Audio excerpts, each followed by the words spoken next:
As Chris Murphy and his two teenage sons barricaded themselves inside their hotel room this morning, they vowed not to come out until Hammersmith and Fulham Council find them a permanent home to live. Chris, his wife and their 6 children have lived in hotel rooms for 2 years after being moved out of their council home because it was unfit. They say their wait for a new home has lasted far too long, and this is the only way they can protest. The family were due to move to a new bed and breakfast hotel today because the one they've lived in for the past 2 years has been sold.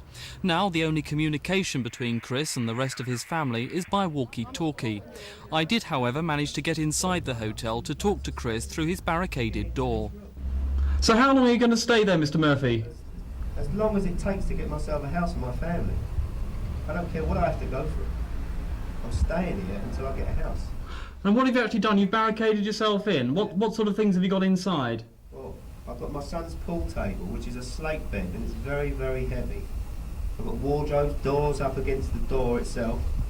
There's no way anybody can get through the door. But I've got more wood to barricade the window. You know, there's no way they get in. Hammersmith and Fulham Council admit they have a duty to find the family a permanent home, but say the problem is finding a property big enough for 8 people. This afternoon we invited Hammersmith Council's Assistant Housing Director Alan Tennock to meet Chris Murphy to try to sort out the problem. How much suffering does a family have to go through for you people to get us a house? It would be better if we could talk face to face, Mr. Murphy. The only way you're talking to me is through the door, or if you talk to my wife.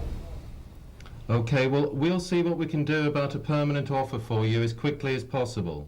He just can't. He just feels as if he's come to the limit of no hope.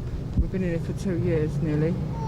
So you're saying you want a home, not more bed and breakfast? Not taking any more bed and breakfast. No, it's my husband. We're not going to do it. Mr. and Mrs. Murphy need accommodation of a particular size, and the council just does not have that accommodation at this moment to offer to them. We're desperately looking for suitable 4-bedroom property to offer Mr. and Mrs. Murphy.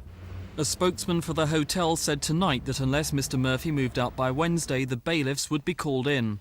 So unless Hammersmith Council offer the family a suitable home in the near future, the strength of Mr. Murphy's barricade could soon be put to the test. This is Mike Pearce in Hammersmith for Thames News.